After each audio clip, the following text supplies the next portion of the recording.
Today on Indie Spotlight, we are looking at TEC 3001, which can be found over on Xbox Live Indie section for 240 Microsoft points. The idea of TEC 3001 is a platformer made up of mainly speed.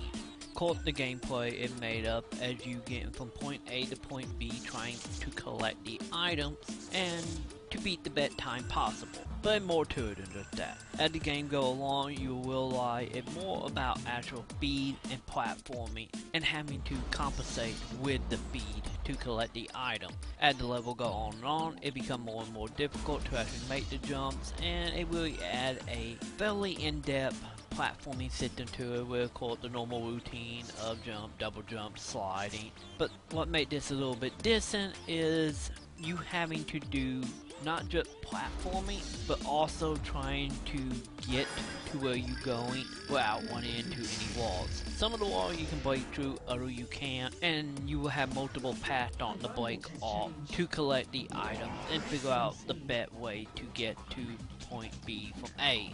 And it actually adds a very interesting dynamic and a little bit of strategy trying to figure out how to get the best time and collect the item without dying. The gameplay itself is actually fairly entertaining, especially if you like time trials or just a fairly decent platformer. Altogether, it's fairly solid for 240 Microsoft points. So for anybody who is looking for a very interesting platformer over on the indie section, I say give it a try. And on top of that, if you actually buy the game, you have 17 in-game achievements which you can unlock by doing many random tasks throughout the game. So, I am Coach Troy. If you have an indie game that you want us to look at or review in general, feel free to send an email over to me at troy@extraplay.info, and I will be back tomorrow with another indie highlight.